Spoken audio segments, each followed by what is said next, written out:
2015년 3월 26일 목요일 저녁 정범구의 생방송 오늘입니다.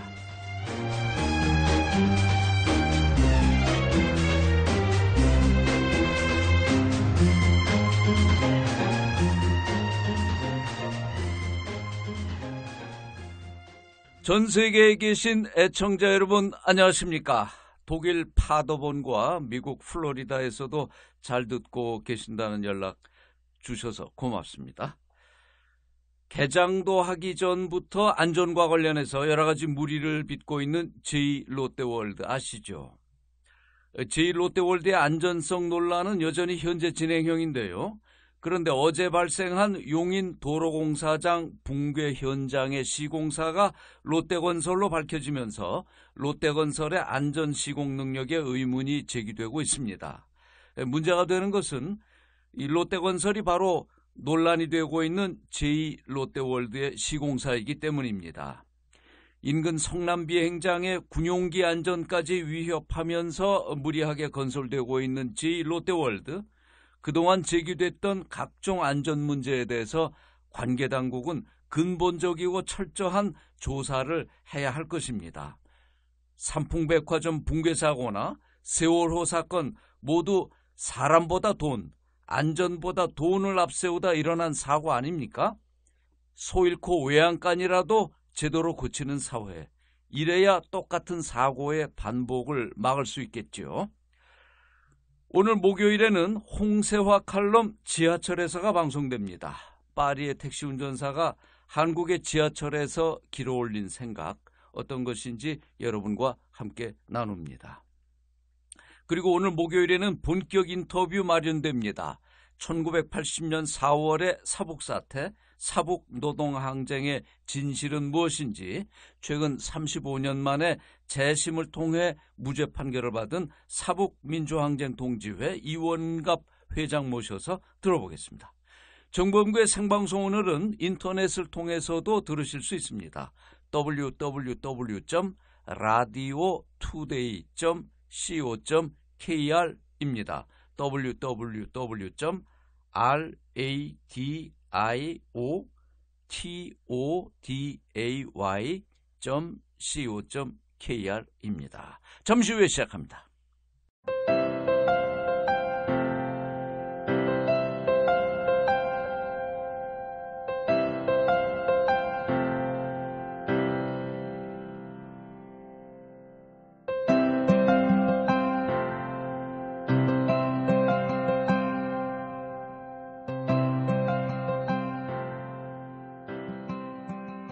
정범구의 생방송 오늘 매주 목요일 이 시간은 홍세화 칼럼으로 시작합니다. 여러분께서 너무나 익숙한 이름이죠. 홍세화 선생. 이름하여 지하철에서인데요. 자, 오늘 칼럼을 시작하기 전에 홍세화 선생과 몇 마디 인사 나눠보겠습니다. 어서 오세요. 안녕하세요. 선생님, 안녕하세요. 네. 예. 아직도 많은 분들은 홍세화 선생 하면 파리의 택시 운전사를 그렇죠. 기억하실 분들이 많은데요. 네. 네, 오래된 일이죠. 네. 벌써 20년 됐네요, 네, 올해가. 네. 이게 20년 됐어요. 1995년에 네, 출판이 됐는데. 네. 근데 이 책이 나왔을 때 당시에는 사실 그때 망명자 신분이었죠. 네, 아직. 그렇습니다. 아직 한국에 못 들어오시고. 네, 그 책이 그때 한국에 던졌던 충격이 상당했어요. 그랬나요? 그 책을 통해서 우선 많은 사람들이 똘레랑스라는 것의 가치가 뭔가 기억하게 되고요. 네, 그랬죠. 95년이면 아직 이게 이제 문민 정부로 넘어가는 과도기였고 그랬습니다. 민주화가 뭐 되는 것도 아니고 안 되는 것도 아니고 그런 과거에 유죄가 많이 있었는데 똘레랑스라는 화두를 우리에게 던지셨어요.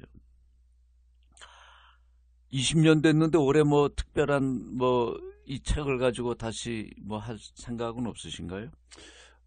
그런 건 한국에서는 없고요. 예. 프랑스에 유학하고 있는 미술학도가 예. 프랑스에서 만화로 만들고 싶다. 이 책을? 예, 그런 소식을 들어서 잘해보라고. 그런 생각입니다. 예.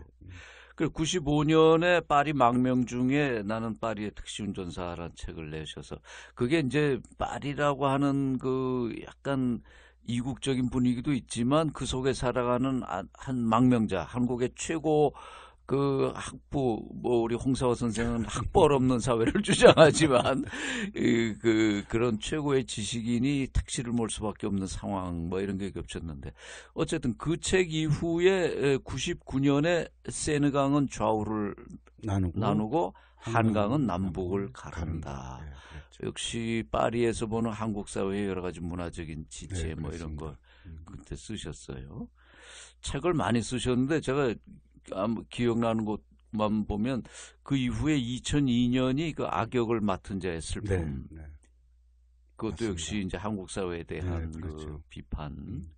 저 개인적으로는 그 책이 참 많이 생각할 거리를 줬습니다. 2009년에 쓰셨던 생각의 좌표. 네, 그렇죠. 내 생각은 과연 어떻게 예. 내 생각이 되었나? 어떻게 저만 말을 하고 우리 홍세화 선생은 묻기만 하시는데 예 일단 이제 본격 그래서 이제 아예 마음 편하게 하시고 싶은 말씀을 글로 써서 이제 말씀을 하시도록 이 홍세화 칼럼을 저희가 이제 일주일에 한 번씩은 들을 수 있게 만들었습니다. 큰일 났어요. 보통 일이 아닌데. 근데 이게 지식인의 책무라는 게 그런 거 아니겠습니까? 근데 힘들어요. 네? 글쓰기가 너무 힘들어서. 쉽지 않죠. 네. 어떡합니까? 이 사회에서 악역을 맡은 자의 슬픔이 그런 거. 잘 알겠습니다. 예. 네.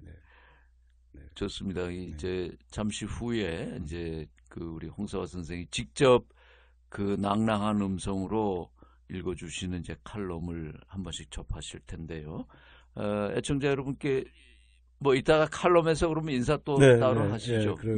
그러겠습니다. 앞으로 목요일마다 지하철에서 이렇게 만나겠습니다.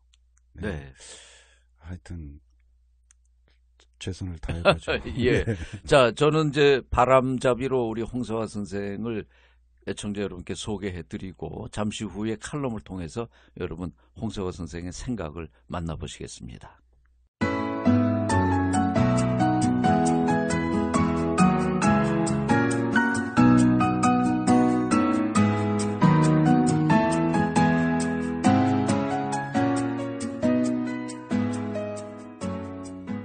안녕하세요. 정범구의 생방송 오늘에서 목요일마다 칼럼으로 만나게 된 홍세화입니다. 그러니까 제가 프랑스에서 망명하던 시절 독일 마부르크라는 대학 도시에서 유학을 하고 있던 정범구 박사를 만난 게 1980년대였으니 정 박사와 맺은 인연이 어느새 30년을 넘기고 있습니다. 실로 혼탁하기 그지없는 한국의 언론 환경 속에서 정론을 표보겠노라고 정치인에서 다시 언론인으로 돌아온 정범구 박사와 함께 일하게 된 것은 제게도 소중한 의미를 가집니다. 아주 기쁜 일이지요. 그런데 솔직히 말씀드리자면 저는 앞으로 큰일 났습니다. 매주 칼럼을 쓴다는 게 보통 힘겨운 일이 아니니까요. 글쓰기라는 게 워낙 어려운 일인데 칼럼 쓰기는 더욱 어렵습니다. 실상 정범구의 생방송 오늘 기획에 관해 듣고 반가움에 앞서서 얼떨결에 칼럼 쓰기를 수락하고 말았던 것입니다. 그런데 어쩌겠습니까? 최선을 다하는 수밖에 다른 도리가 없지요. 꼭지 이름이 지하철에서입니다. 제가 택시 운전사 출신이어서 택시와 같은 운송수단을 떠올린 것이겠지요. 그러고 보니 저도 오늘 스튜디오까지 1시간 동안 지하철을 타고 왔습니다. 그럼 앞으로 정범구의 생방송 오늘에서 매주 목요일 저녁마다 지하철에서 꼭지를 통해 만나겠습니다. 첫날인 제가 청취자 여러분들과 나누고 싶은 얘기는 느닷없다고 여기실 분도 있겠지만 한국 사회의 구성원들 대부분은 애당초 생각하는 사람이 아니라는 문제제기입니다. 생각하는 사람이 아니다. 실상 이 문제는 제 판단에 워낙 중요하고 엄중한 것이어서 제가 강연을 통해서도 자주 꺼내는 주제이기도 합니다. 그러면 왜 제가 한국 사회 구성원들이 애당초 생각하는 사람이 아니라고 말하는지 그 이유에 관해 논리적으로 말씀드려 보겠습니다. 먼저 이 질문을 던지겠습니다. 지금 내가 갖고 있는 생각은 어떻게 갖게 된 것일까요? 또는 내 생각은 어디에서 온 것일까요? 청취자께서는 지금까지 이 질문을 던지며 살아오셨나요? 제 판단이 맞다면 대부분은 그렇지 않습니다. 그래서 제가 애당초 생각하는 사람이 아니라고 말했던 것입니다. 사람은 생각하는 동물이지만 생각을 갖고 태어나지 않습니다. 그렇다면 내 삶을 어떻게 살 것인지 그 지향을 규정하는 내 생각, 내 삶을 지배하는 내 생각, 태어났을 땐 갖고 태어나지 않은 내 생각은 어떻게 지금 내가 갖게 되었을까를 묻지 않고 살아왔다면 어떻게 그 사람을 생각하는 사람이라고 말할 수 있을까요? 사람들은 나는 생각한다, 그러므로 나는 존재한다 라는 데카르트의 말을 많이 알고 있습니다. 그만큼 사람이 생각하는 동물이라는 점을 모르는 이는 거의 없지요. 하지만 다시 강조합니다만 각자는 지금 내가 생각하는 바들이 어떻게 내 안에 들어왔는지 물어볼 만큼 생각하는 사람으로 살아가고 있지 않습니다. 내가 지금 생각하는 바들은 내가 태어날 땐 분명 없던 것입니다.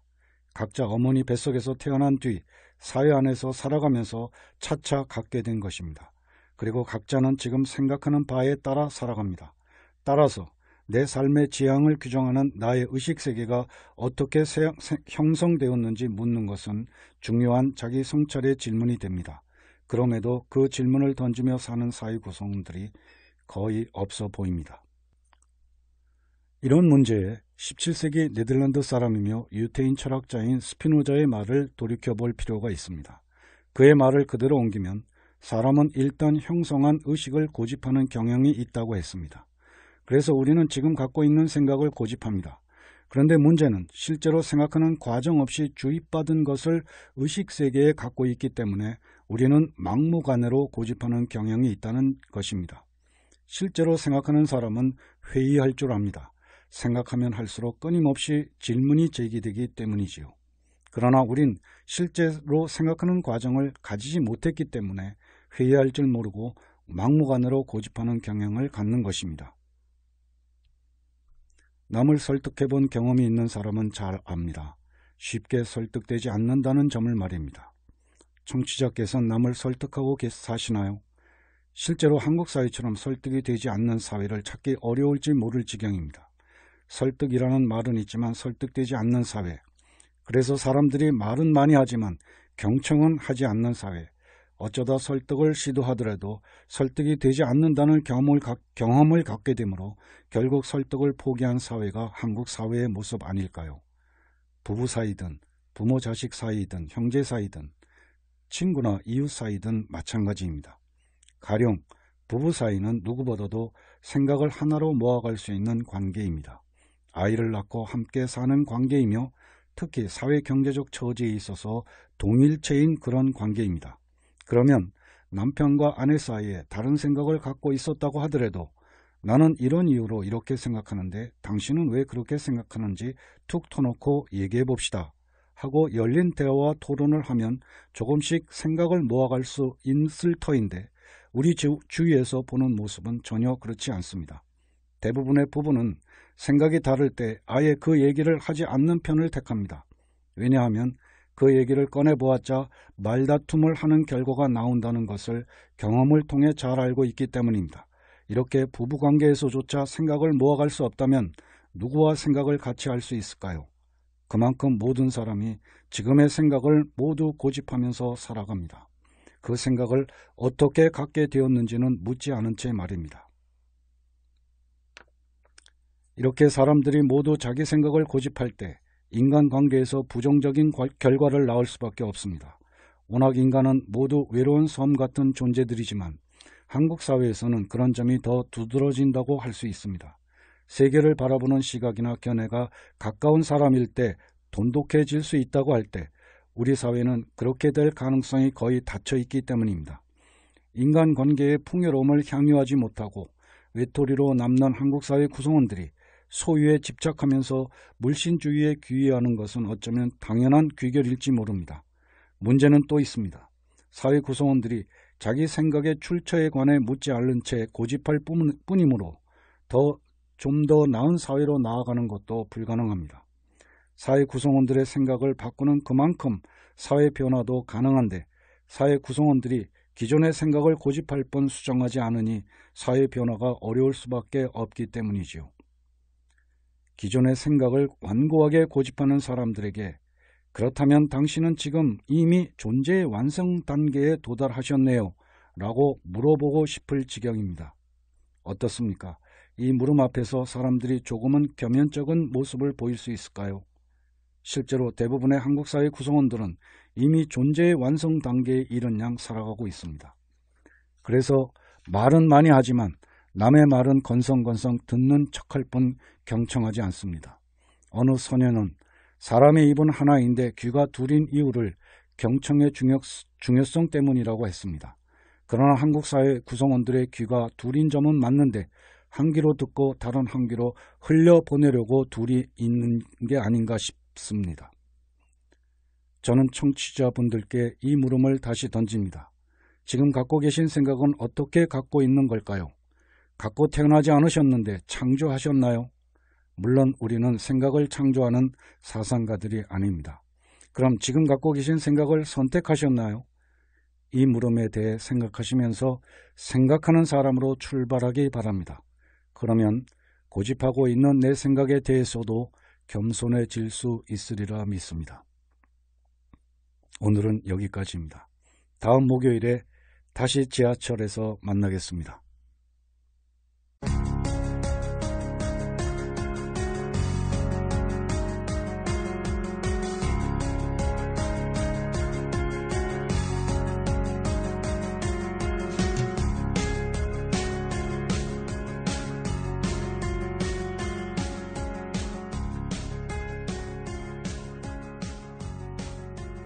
네, 정범구의 생방송 오늘이 목요일 저녁에 마련하는 본격 인터뷰. 오늘 이 자리에는 두 분을 모셨습니다. 여러분 혹시 사북사태 혹은 사북항쟁 기억하십니까?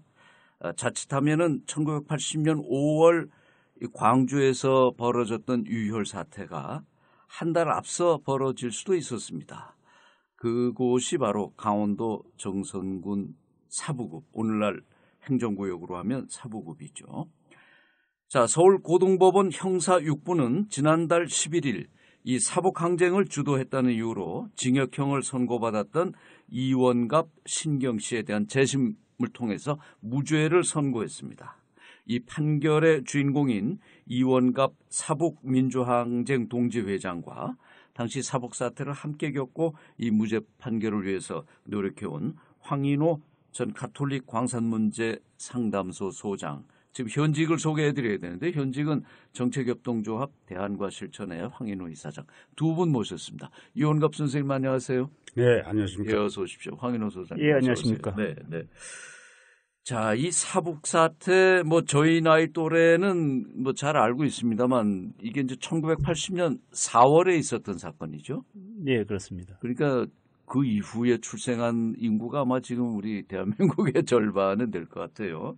그래서 사북 사태, 사북 항쟁 이런 게 어떤 건지도 이제 설명을 좀 드려야 되겠지만 무엇보다 먼저 이제 이원갑 선생님 35년 만에 그 억울한 옥살이에 대한 무죄를 선고받고 명예회복을 하셨는데 소감이 어떠세요?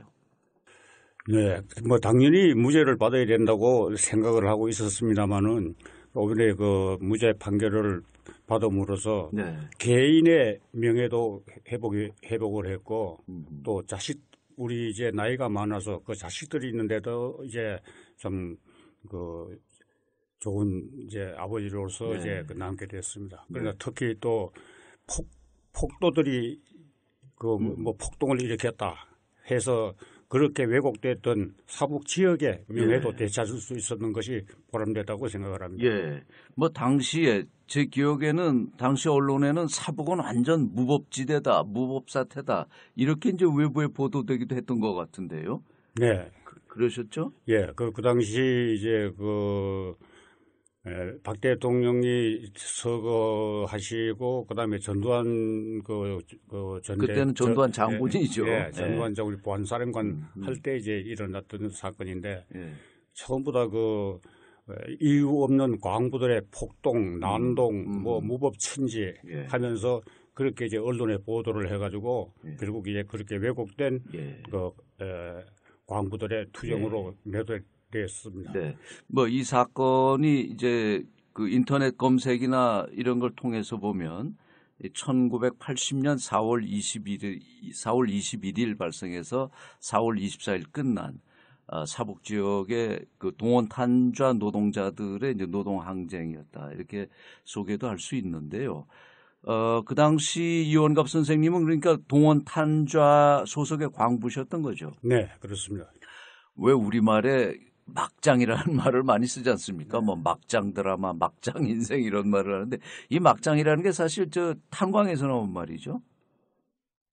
그렇죠. 예. 탄광에서 이제 탄을 캐는 그 굴 안에 예. 최고 이제 그 막장이 이제 예. 거기가 이제 그 막장인 것입니다. 그렇죠. 그러니까 그 막장은 앞이 막혀 있기 때문에 더 이상 나갈 수가 더 이상 없죠. 갈 수도 없고. 예, 그것이 이제 바로 이제 막장입니다. 갈 수도 없고. 황인호 선생도 그때 20대 나이로 젊은 그 광부를 했는데 보통 그 막장 같은 데까지 내려가면 그게 깊이가 어느 정도 내려갑니까? 뭐 수직갱, 그 당시는 수직갱이 막 이제 동원탄저 같은 경우 막 건설되기 전이었던 것으로 생각되는데요. 예. 지하로는 이제 한 뭐 깊이 내려가면 700m까지 내려가서 다시 거기서 수직으로, 수평으로. 이제 기어서. 예, 꼭 기는 건 아닙니다만은 수평으로 또 이제 수백 미터 내지 수천 미터를 또 들어가거든요. 예, 그래서 지하라고 하지만 뭐 100m를 들어가나 700m를 들어가나 지하긴 똑같죠. 근데 다만 수직인 경우에는 이렇게 지하로 700m씩 내려갈수록 지열이 뜨겁기 때문에 작업 조건이 더욱 힘든 건 있습니다. 그 이원갑 선생님 그때 사북 항쟁이 발생할 당시에 우리 나이로 하면 40이셨나요? 41이었어요. 네. 그럼 그때까지 탄광 그 노동 생활을 몇 년 정도 하셨을 때입니까? 저는 그 이제 3대째 탄광 생활을 했습니다. 예, 할아버지 때수부터 아버지 때수부터 이제 저까지 3대를 했는데 이제 64년도에 제대를 해가지고 바로 이제 대한석공 장성광업소에 입사를 했습니다. 석탄공사. 예, 그건 국영기업체입니다. 예. 거기 이제 입사를 했다가 그 73년도에 퇴직을 이제 했는데 퇴직한 이유는 3대째 탄광 생활을 하면서 가만히 생각을 해보니까 내가 여기서 계속 있게 되면은 역시 내 후대도 역시 이제 탄광 생활을 할 거다. 그래서 이제 다른 데로 한번 옮겨보자 하는 이제 그 퇴직금도 그 당시 뭐 일시불로 안 하고 다음에는 이제 연금으로 한다 뭐 이런 얘기가 한참 있었을 적인데 그래서 이제 퇴직을 하게 됐죠. 그래가지고 이제 직장을 여러 군데로 이제 다른 데로 이제 알아보고 있는 찰나에 그때 저하고 이제 같은 한 동네 장성서 태백서 지금은 태백입니다. 태백서 이제 살던 분이 동원탄자의 계장으로 계셨는데 그분이 오셔가지고 우선 직장을 구할 동안에 그 동원탄자의 감독 자리가 하나 비어 있으니까 거기에 와서 좀 해주다가 그래서 이제 그 다음에 이제 그 다른 데로 직장이 되면 옮기면 좋지 않겠느냐 해서 그러니까 이제 결국 이제 스카우트 돼서 가신 거군요. 그러니까 노는 동안에 그래서 이제 동원탄자를 이제 입사를 하게 되었습니다. 그러니까 원래는 이제 3대째 광부 생활하시고 또 대단하신데 그 석공 이제 석탄공사가 그나마 공기업이라 제일 조건이 좋은 데라고 알려졌던 데죠. 그러다가 동원 탄좌로 이제 책임자 급이 되셔서 옮기신 거예요. 그 동원 탄좌는 그때 민영 탄광 중에서는 제일 큰 회사였나요? 그렇죠. 우리나라에서는 민영 기업체로서는 가장 큰 것이 동원 탄자입니다. 근데 지금도 동원 탄좌가 있습니까? 지금은 동원 탄자가 폐광되고 없습니다. 사북 탄광 자체가 2005년인가 폐광이 되는 걸로 나와 있더군요. 아마 2004년도 같은데 2004년도인가? 이제 폐광이라고 하는 거는 사실상 석탄 채굴을 그만둔 거는 이제 2000년 정도 초기였고요. 이제 2004년인가 5년도에 이제 석탄 기업으로서 이제 다 완전히 사라진 걸 의미하는 거죠. 국가 정책에 의해서 이제 제 기억에도 이미 이제 한 80년대 들어서면서 뭐 주유종탄 이제 과거에는 연탄에 의존하던 난방 체계를 이제 석유 뭐 이런 쪽으로 전환하면서 저희 어릴 때는 그 연탄 가스 중독 사고도 참 많았지 않습니까? 지금 석계역 그 이런 쪽이 옛날에 전부 이제 타백에서 온 이문동 강원도에서 오는 탄들 저장해서 거기서 각 연탄 공장들에서 원탄 실어가고 하던 기억이 나는데 지금 세대들은 아마 그런 풍경을 이제 기억을 못할 거예요. 소위 주탄 종류에서 네. 이제 주요 종탄으로 이제 넘어간. 그래서 석탄 산업 자체가 이제 사양길에 접어들었지만 그 전인 1980년에 이미 석탄 노동자들이 이제 아주 그 가혹한 노동 조건에서 일을 하고 계시다가 지금 사북 사태의 경우에는 그 당시 동원탄저의 그 노조위원장이 아주 그 어용 노동위원장이었고 노동조합 그 간부가 그랬죠. 거기에 대한 이제 광부들의 반발이 결국 이 항쟁으로 발전했던 거 아닌가요? 네, 그 이제 우선 그 가장 큰 문제는 이제 그 동원 노조를 불신하는데 이제 그 문제가 있었습니다. 광부들이 예, 노조를 불신한 예. 거죠. 네. 그건 이제 우선 지부장 선출 과정을 이제 한번 얘기를 해보면 말이죠. 네. 그 지부장 선거를 어떻게 하나 그러면 대의원 선거를 일주일 전에 이제 대의원 선거를 해가지고 일주일 후에 이제 지부장 선거를 합니다. 네. 그러면 대의원에 이제 당선이 되게 되면은 그날 회사에서 총무과에서 환영회를 한다고 올라오라고 그래요. 네. 그래 거기 가면은 거기서 버스를 태워가지고 강릉이나 속초로 갑니다. 가서 거기서 일주일 있다가 예. 바로 이제 일주일 후에 지부장 선거날 그 선거장 앞에다 이제 거기서 이제 내려가지고 바로 선거를 들어가요. 그럼 일주일 동안 뭐 이제 먹이고 재우고 뭐 그렇죠. 이렇게 하는 예, 겁니까? 예. 네. 그리고 뭐 돈도 좀 주고 이래요. 그래서 이제 그렇게 선거를 하니까 이거는 다른 사람은 지부장을 나올 수가 없어요. 네. 회사에서 지명한 사람 100개는 안 되는 겁니다. 그러니까 그와 같은 선거 방법은 지부장을 회사에서 임명하는 거나 같아요. 네. 그렇기 때문에 지부장을 다시 자기가 하기 위해서는 회사에서 시키는 대로 얘기를 잘 들어야 이제 그 다음에 또 지부장이 되거든요. 네. 이와 같은 과정이기 때문에 지부장은 전혀 광부들인데 대해서는 조합원에 대해서는 아무런 신경을 안 씁니다. 네.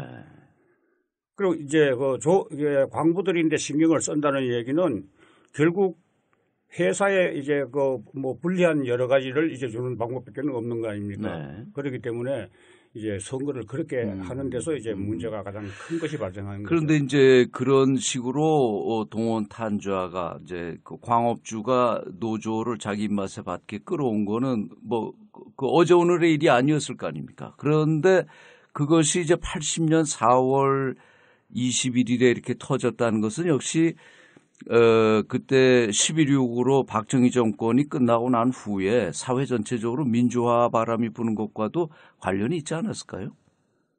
네, 이제 그때 79년도에 지부장 이제 선거를 이제 했습니다. 네. 지부장 선거를 할 적에 저도 이제 전 지부장하고 저하고 둘이 이제 이제 출마를 하게 됐어요. 했는데 저는 사실 이 광부들이 전적으로 이제 저를 이제 밀고 있었고 예. 그래서 이제 당연히 제가 이제 될 줄 이제 알고 이제 그 광부들은 그렇게 알고 있었는데 예. 결국 이제 선거를 하니까 그러니까 전 지부장이 15표, 제가 이제 13표, 어허. 무효 1표, 예. 그러면 이제 29명 아닙니까? 예. 실제로 대의원은 23명이어야 맞거든요. 예. 그러니까 선거를 하고 보니까 29표가 된 거예요. 6표가 유력표입니까? 6표가 이제 더 이제 그래서 바로 이제 그 전국 광산 노동조합에다가 선거 무효 의의 신청을 해가지고 그래서 전국 광산 노조에서는 노동청에 질의를 해서 해신을 받아가지고 선거를 무효시켰습니다. 네. 그래서 79년도 4월 달에 한 선거가 무효가 됐는데 80년 4월 우리 그 사건이 터질 때까지 그때까지 선거를 안 하는 거예요. 그럼 이제 광산 노조에서는 지부장 직무대리만 계속 내려보내고 그래고는 선거를 와서 그 지부장 자리에 앉아보지도 못하고 결국 이제 그 사람들이 지키고 앉은 것입니다. 예. 그 당시 그렇게 할 수 있었던 것은 뭔가 그러면은 그 당시 관이 개입을 해가지고 예. 뭐 중앙정부에서 나왔던 분들 이제 그분들 경찰, 검찰 뭐 전부 다가 회사하고 한 편이에요. 그러니까 그렇게 해가지고 그 힘으로 결국 이제 선거를 안 하고 1년간 그렇게 버틴 겁니다. 예. 어쨌든 이제 그런 쌓였던 어용노조와의 갈등이 1980년 4월 21일 이제 소위 사북 사태 또는 사북 항쟁 이렇게 발전이 됐는데요. 이것은 우여곡절 끝에 4일 만에 일단 평화적으로 끝나죠. 4월 24일 날 합의를 보고 농성을 풀었는데 막상 문제는 사태가 다 해결된 것처럼 보이고 난 12일 후에 갑자기 끌려가신 거죠? 예. 그때 상황을 좀 얘기해 주시겠습니까? 5월 6일 날 읍사무소에서 읍장이 대화를 하자라고 해서 노동운동 간부 13분이 그 자리에 나갔는데 거기에 바로 군인들이 들이닥쳐서 끌고 가셨다. 예. 계엄군이 이제 그 애무 16 이제 소송을 들고 양쪽 그 출입문에 들어오면서 계엄사령관 명예에 의해서 저는 체포한다. 불법 집회라고 이제 이렇게 규정을 해가지고 그래서 이제 그 길로 붙들려갔습니다. 예. 근데 사북 사태 자체는 이제 노사 간의 갈등 또 노노 간의 갈등으로 우여곡절은 있었지만 평화적으로 해결이 됐는데 왜 열흘도 훨씬 지난 후에 군인들이 와서 이걸 끌고 가가지고 이 문제를 또 어떻게 보면 키운 걸까요? 그 당시 그 신문지상에도 보도가 되었습니다만은 우리가 합의를 그러니까 협상을 하는 그 안건 안에도 그 이제 처벌을 하지 않겠다는 이제 이런 이제 그 조항이 있습니다. 네. 그래서 신문에도 그 경찰국장이 처벌하지 않는다 하는 것이 신문에도 보도가 됐고요. 그 당시에. 그래가지고 한참 좀 잠잠하다가 5월 6일 날 결국 이제 그때부터 잡혀가기 시작했습니다. 예. 자, 황인호 선생께 이거는 좀 더 물어보겠습니다. 이제 이 1980년 4월, 5월이 우리 현대사에서 아주 민감한 시기죠. 우리 이원갑 선생님이 잡혀가셨다는 5월 6일에서 5월 22일까지 그 잡혀서 고문받고 수사받으셨나요? 그러니까 저희들이 5월 6일 날 붙들려 가가지고 네. 결국 이제 그 구속영장이 떨어진 것은 5월 20일입니다. 그러니까 14일간 그 뭐 고문 받으면서 어쨌든 수사 받으신 기간인데 불법 감금 기간이죠. 그 이 시기를 보면 서울에서는 5월 15일 날 서울역 앞에 서울시내 각 대학생들 시민들 10만 명 이상이 몰려 나와서 군부에 상당한 위협을 줬죠. 그래서 이틀 후인 5월 17일 날 비상계엄 전국 확대라는 조치까지 나오고 그랬는데요. 그 사북 사태가 원래 성격상으로 보면 그냥 노사 갈등인데 이걸 시국 사건으로 만들어간 데는 당시 군부가 전체 전국을 보는데 이걸 이용한 거 아닙니까? 예, 이제 돌이켜 보면은 그렇습니다. 이제 저는 그 5월 6일인가 7일 날 사북을 이제 빠져나와서 이제 서울로 와 있었는데요. 저는 뭐 그 5월 15일 날 남대문 대회전 거기도 현장에서도 이제 앞에 돌을 던지긴 했습니다만은 따지고 보면 이 신군부가 그 4월이나 뭐 5월 그 학생운동 한창 될 때에도 양보할 생각이 조금도 없었다고 하는 것을 알 수가 있습니다. 이제 5월 6일 날 이미 사북 노동자들을 이제 강제로 끌고 와서 그렇게 잔악한 고문을 가했고 그리고 이제 아시는 것처럼 5월 18일 날 광주에서 5월 17일 날이죠. 5월 17일 날 학생운동 간부들 민주화 김대중 선생을 비롯한 이런 민주 인사들을 이제 대량 검거하고 그 다음 날 또 광주에서 그런 학살 참극을 벌인 이런 과정들을 볼 때 이 신군부가 아마 처음부터 이런 시나리오를 가지고 사북을 희생양으로 삼을 계획을 가지고 있었지만 이제 중간에 어떤 뭐 변수가 생겨서 이제 계획이 틀어지고 광주로 내려가는 것으로 보이거든요. 예. 그래서 이제 우리가 추정을 하는 건데 이제 그렇게 볼 수 있는 근거는 방금 말씀드렸던 것처럼 5월 6일 날 연행들 되셔가지고 5월 20일 날 이게 이제 검찰로 넘어가니까 사건은 일단 군부의 손을 떠난 건 이제 20일 아닙니다. 아닌가요? 예. 네. 그 당시가 계엄하였기 때문에 네. 그래서 이제 조사는 20일까지 5월 20일까지 이제 다 끝나서 그때 구속 영장이 떨어지고 네.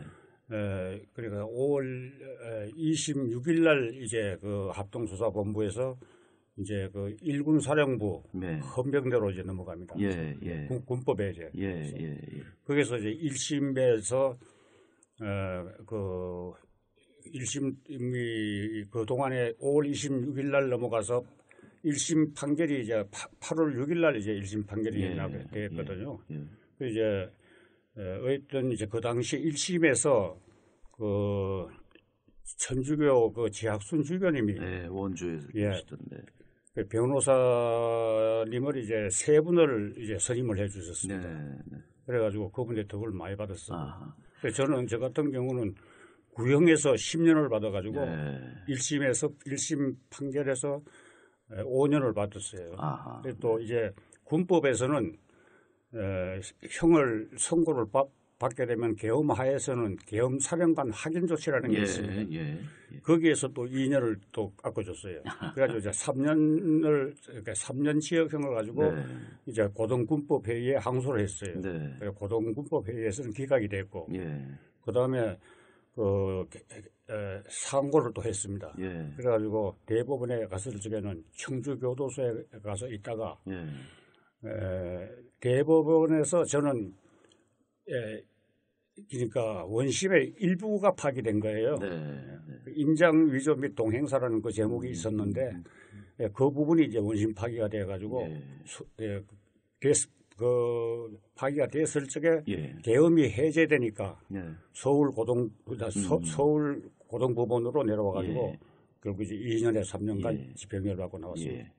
자, 그런데 이제 이때 계엄하의 군법 재판이 잘못됐다라는 취지로 무죄 이번에 재심에서 무죄를 선고받은 거 아닙니까? 예, 그렇습니다. 그 황인호 선생이 좀 답해 주셔도 좋은데 그 재판부가 무죄로 판단한 주요 근거는 뭔가요? 일단은 이제 그 잘 아시는 것처럼 이제 그 재판부가 이제 지난번 그 원세훈 전 국정원장의 대선 개입을 유죄로 선고했던 바로 이제 그 재판부인데요. 김상환 재판장이었는데요. 그 어떤 재판부였던 간에 이제 실제로 그 동안에 이제 기록이 그 검찰이나 이제 그 재판했던 기록이 전부 이제 상실돼서 기간이 이제 폐기를 아마 했던 모양인데 그래서 기록이 없었기 때문에 좀 어려웠던 측면이 있지만 또 상대적으로 이제 저쪽 그 검찰이나 이제 이쪽의 주장을 입증할 만한 원래가 없었던 것이긴 했습니다만 이제 그런 점들이 이제 있었고요. 그리고 이제 우선 재판부가 보기에도 이 사건은 무슨 당시의 시국이나 이런 것과 아무 상관없이 정말로 그 이제 재판 과정에서 수많은 증인들이 나와서 증언을 했습니다만은 정말로 노동자들이 정말 그 열악하기 짝이 없는 생활 조건, 노동 조건 이런 것에서 정말 어쩔 수 없이 일어날 수밖에 없었던 그런 사건이라고 하는 것을 평균적인 상식을 가진 재판부라면 당연히 인지했을 것이라고 보고 또 이제 우리 앞에 계신 우리 이용갑 선생님이나 이제 이런 분들의 그 몸으로 증언하는 이런 상황들이 그분 재판부가 판단할 수밖에 없었던 것을 정리하자면 당시 계엄 군부는 이것을 체제를 흔들 목적으로 하는 불순한 배후가 있는 이런 불순한 시위였다라고 몰아간 거고 지금 이제 민주화된 시대의 재판부는 이건 군부가 과도하게 그 노사 문제에 이걸 덮어 씌운 거다. 이렇게 우리가 상식적으로 이해를 해도 될. 근데 그 사부 그 당시로 봤을 때 사부 사태가 단순한 노노 간의 어떤 투쟁 때문에 일어난 것처럼 이렇게 매도되는 것은 그건 잘못된 거예요. 이제 그 당시 동원 단자의 그 당시 그 시대상이나 이런 걸로 보게 되면 말이죠. 70년도에 그 에너지 파동이 일어나면서 석탄이 에너지 자원의 이제 주 자원이 됐거든요. 그래서 국가에서는 뭔가 그러면 석탄 정산 보국이라는 그런 slogan을 내걸고 그러니까 석탄을 이제 많이 캐라 하고 그 기업체가 책임량을 매기는 게 아니고 국가에서 책임량을 줍니다. 할당량을 줬죠. 예. 증산 목표 올해 예. 몇 톤 해서. 네. 그렇게 이제 그 탄을 많이 캐라고 그러니까 결국 탄을 많이 캐는 방법은 뭔가 그러면 광부들을 혹사시키는 방법밖에는 없거든요. 그러다 보니까 그 당시 그 상황을 보게 되면은 작업 그 탄광은 굴 안에서 일을 하잖아요. 그 굴 안에서 그 위험 작업을 하는데 그 당시에도 그 안전 시설이라든가 안전 규정이 있어요. 그런데 안전 시설이라든가 안전 장구, 안전 장비 이런 데는 전혀 투자를 하지 않아요, 기업주가. 그렇게 하다 보니까 위험 작업에 노출돼 가지고 광부들이 이제 그 일을 하다가 이제 순직하는 사람들이 많아요. 그리고 이제 탄을 캐다가 광부가 죽는 것은 당연한 것이다 이렇게 보는 거예요. 그리고 죽은 사람은 뭐 말이 없다 그래가지고 그렇게 되면은 자기들이 안전장구라든가 안전시설을 잘못한 것은 다 차치하고 전부 다 죽은 사람이 잘못했다는 걸로 씌워가지고 이제 그 사람들을 이제 보내는 거예요. 그래도 아무런 이제 그 제재도 받지 않고 그냥 뭐 보통 그 사람 죽으면 당연한 거다 이렇게 보는 거예요. 저희 그 어릴 때 기억에도 광산 쪽에서 뭐 폭발 사고도 많이 나오고 매몰 사고도 많이 나오고 그러면 그냥 그걸 바라보는 사람들도 의뢰 또 광산에서 사고가 났나 보다 이렇게 생각했던 기억이 있어요.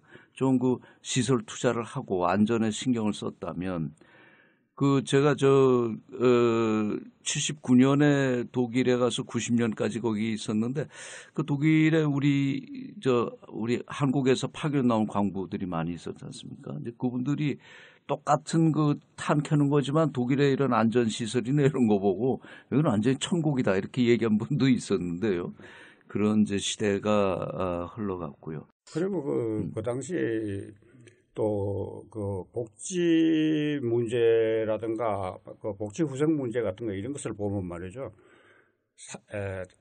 그 사택이 있는데 사택은 이 안쪽에다가 벽 안쪽에다가 서지로 부놓고 양쪽으로 판자를 박아놨는 거예요. 그래가지고 이제 집을 이제 이렇게 쭉 이제 10집씩 이렇게 방이 몇 칸이 쭉 나가면서 그렇게 있는데 이쪽 사는 방에 사는 사람은 숨 크게 쉬도 옆에 사는 사람들이 들을 정도예요. 그렇게 해서 그 좁은 방에만 3대가 사는 집도 있었고, 그 다음에 우물물이 수도가 없으니까 우물물을 길어서 이제 그거 썼거든요. 그러면 겨울이 됐을 적에는 참 다 보면은 우물물 앞에다가 아침에 가면 말이죠. 바켓으로 이제 쭉 물통을 이제 이렇게 써놓고 자기 차례가 돼야 돼. 한 사람 퍼가면은 그 다음 또 퍼야 되잖아요. 그렇게 이제 했는데 결국 목욕탕도 그 당시에 없었거든요. 그 탄을 캐는 데는 들어가서 일을 하면은 전부 다 이제 시커멓게 돼가지고 이제 나오는데 그러면 이 사람들이 그런 우물물 길어가지고 얼마나 이제 뭐 세수하고 씻겠느냐. 그러면 광부들은 아마 그게 이제 습성이 돼가지고 내일 가면 또 시커매질 텐데 뭐 하면서 이제 얼굴만 세수하는 거예요. 그러니까 이제 그거 보고 이제 고양이 세수한다 이제 뭐 이렇게 이제 얘기를 했는데 그러게 복지 문제는 이렇고 그다음에 또 이제 문제가 뭔가 하면 특히 이거 농군탄자만 있었던 일인데 암행 독찰조라는 게 있어요. 그러니까 이제 사장의 친인척으로서 구성된 사람들이 24시간 광부들의 사생활부터 직장까지 그러니까 감시를 하는 거예요. 그래가지고 총무과에 일일이 보고를 해요. 그러면은 이 사람들이 보고를 그렇게 이제 철저하게 하기 때문에 사택에서 어느 집에 어제 부부간에 뭐 다툼이 있었다 하는 것까지도 회사에서는 다 알고 있어요. 그 정도로 이제 그 사생활을 감시를 하고 직장에서도 조금 뭐 나태한다 이렇게 되면은 바로 징계를 합니다. 징계를 하게 되면 주로 벌이 뭔가 그러면 벌금 감봉 30%를 시키는 거예요. 감봉 30%를 시키는데 이 감봉 그런데 이 월급을 받는 사람들은 감봉을 할 수가 있는데 탄광에서는 도급제이기 때문에 네. 간복을 하면 안 됩니다. 왜 그러냐면 조금 자기가 작업에 나태한다고 했을 적에 탄 한 통 캐면 한 통 값을 먹는 거고 10통 캐면 10통 값을 먹는 거예요. 그런데 거다가 간복을 한다는 것은 잘못됐고 또 징계하는 과정을 보게 되면 말이죠. 징계를 하는데 징계위원들은 앞에 책상에 앉아 있고 징계를 받는 사람은 그 세면 바닥에 콩뿌리 바닥에 꿇어 앉아가지고 징계를 받았어요. 그러니까 인격적으로 얼마나 그 모독된 행위입니까 말이지. 아마 아오지 탕마도 그랬는지 모르겠어요. 예. 그래 그런 열악한 이렇게 이제 그 생활을 하다가 보니까 참 그 억울한 게 많잖아요. 그러면은 이것을 나는 억울합니다 하고 이런 거를 좀 시정해 주시고 뭐 이런 것은 좀 이렇게 고쳐 주십시오 하고 건의를 한다든가 이렇게 되면은 회사에서 말 많은 사람으로 이제 낙인을 찍혀가지고 하기 싫으면 네가 하면 될 거 아니냐 이거지. 그러면은 탄광은 다른 직장하고 달라가지고 매일 나가가지고 작업 배치를 받습니다. 작업 배치를 받는데 그날 나가가지고 작업 배치를 안 해주면 그 집에 가라는 얘기예요. 그러면 그게 바로 해고입니다. 그러면 내가 억울했을 적에 그 당시도 노동위원회에다가 이제 내 구제 신청을 할 수가 있어요. 그 구제 신청을 하면은 구제 신청을 했을 적에 판결이 억울하니까 이 사람은 억울하니까 원직으로 복귀를 시켜줘라 하게 되면 회사에서는 절대 복귀를 안 시켜줍니다. 그러면서 안 시켜줬을 적에 벌이 뭔가 그러면은 벌금 300만 원입니다.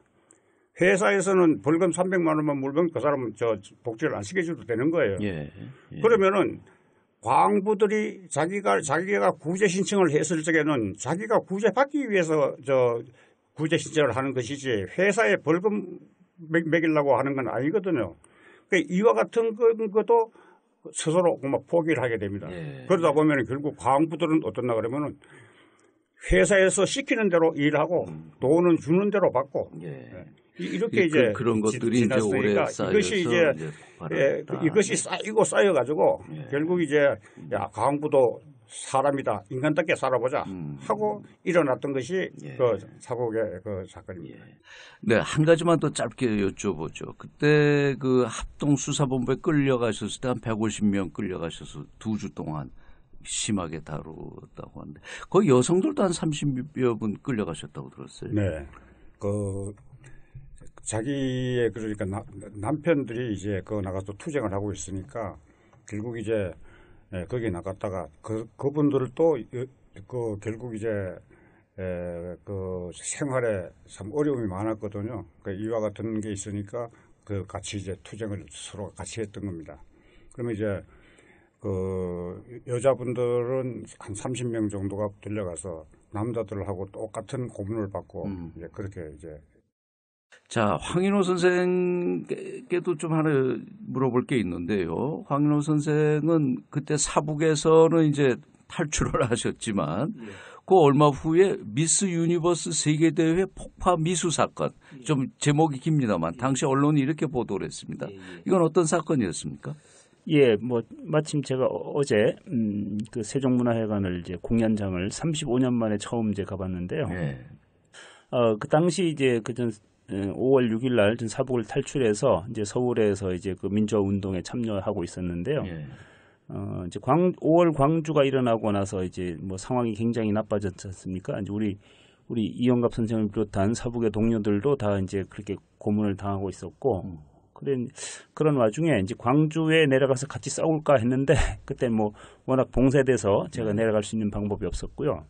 그런 중에 이제 미스 유니버스 대회가 이제 열린다는 것을 이제 보았고, 근데 그것을 마침 미국 CBS 텔레비전이 이제 실황 중계한다고 해서 이제 거기에 착안을 했습니다. 이제 그 실황 중계를 하니까 이제 그 대회장을 점거해서 저희가 이제 우리 사북의 우리 이제 동료들은 물론이고 이제 광주 참극의 진상을 좀 밝히고 또 이렇게 신군부 퇴진하고 이제 민주헌법을 쟁취하는 이런 과정들을 이제 좀 세계 언론에 이제 좀 호소하려고 이제 준비했던 거죠.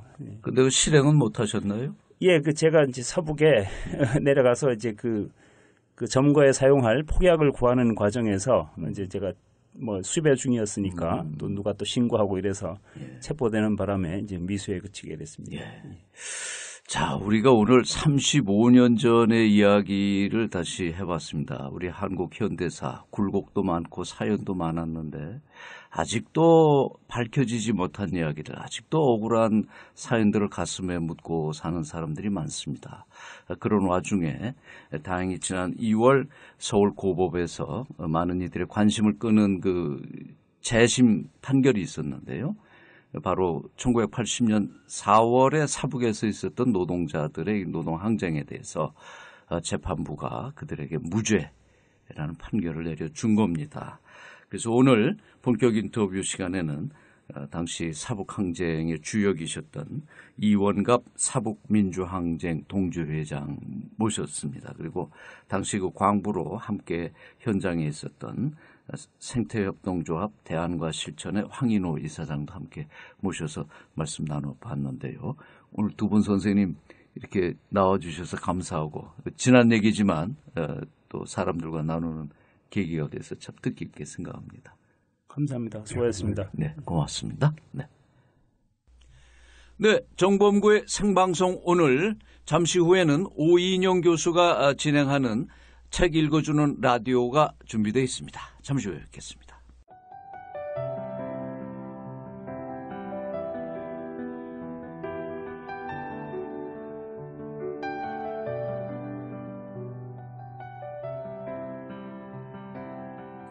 오늘은 최인훈 작가의 아메리카라고 하는 에세이의 한 대목을 소개하도록 하겠습니다.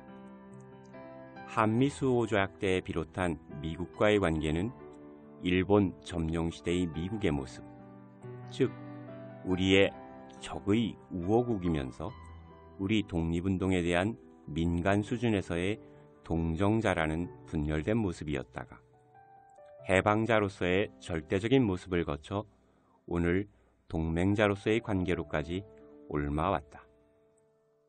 한미 관계에서 가장 중요한 것은 이념을 같이 한다는 것, 이해관계가 밀접하다는 것, 당사자들 사이의 힘이 같지 않다는 것이다.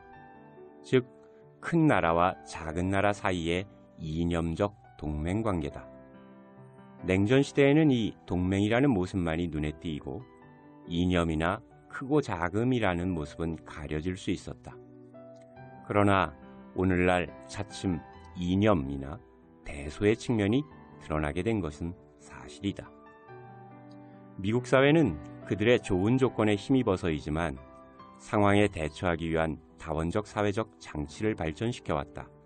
말하자면 충격 흡수 장치가 여러 겹으로 되어 있는 자동차와 같다. 미국이나 유럽 사회는 이처럼 충격의 흡수와 확산이 부드럽게 생체에 이르기까지 약화되도록 최소한 어느 국부적으로만 강력하게 작용하지 않는 제도를 유지하고 있다. 그리고 우리도 그들과 이념을 같이 한다는 명분 아래 동맹 혹은 우호관계를 맺고 있다. 이런 제도의 장점으로는 사회가 충격을 받았을 때 그것이 곧 그 사회의 치명상이 되지 않는다는 데 있다. 가령 군사적으로 패배했다고 해서 그것이 그 사회의 종말을 뜻하지 않을 수 있게 된다. 2차 대전 초기 프랑스는 한다름의 적의 점령하에 들어갔지만 결국 이긴 것은 프랑스였다.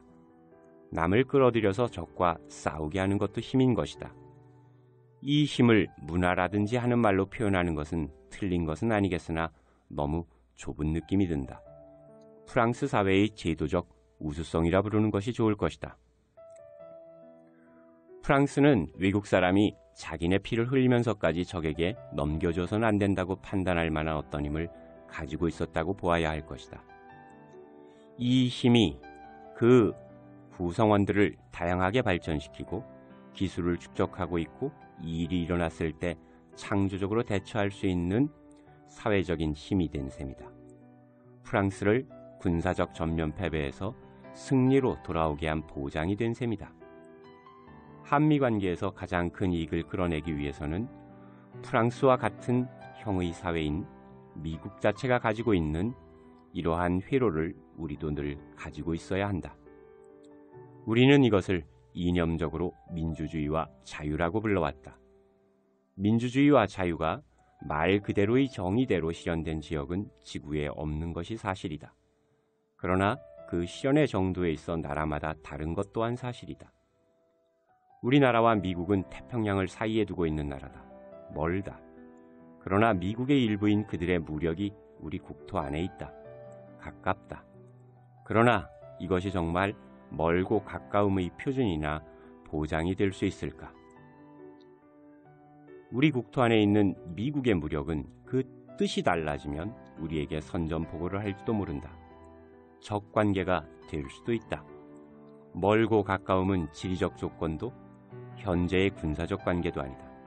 서로가 서로 속에 우리가 우리들의 관계의 전제로 삼고 있는 이념에 대해 얼마나 견해의 일치를 가졌는가에 달려있다. 뜻이 맞으면 천리도 지척이며 뜻이 맞지 않으면 지척도 천리다.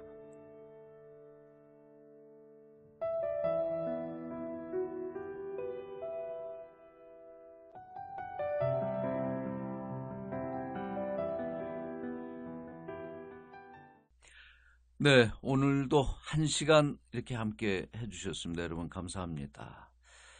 정범구의 생방송 오늘은 지난 월요일 저녁 7시에 첫 생방송을 시작해서 오늘까지 4일 동안 매일 저녁 1시간씩 생방송을 통해서 여러분을 만나왔습니다. 팟빵 게시판을 통해서 또는 제 페이스북을 통해서나 또 여러 다른 경로로 많은 분들이 축하해주고 의견을 주셨습니다. 감사합니다. 앞으로는 더 자주 여러분의 의견을 듣고 방송에 반영하도록 하겠습니다. 네, 생방송은 오늘 저녁까지고요. 생방송이 없는 내일 금요일과 모레는 그동안 주중에 방송된 내용 중에서 주요 방송을 편집해서 다시 들려드리도록 하겠습니다. 아마 놓치신 분들은 이 주말 방송을 들어서 다시 보충하실 수 있으실 것 같고요. 자, 이제는 헤어져야 할 시간이네요. 평안한 저녁 시간 보내시기 바랍니다. 안녕히 계십시오.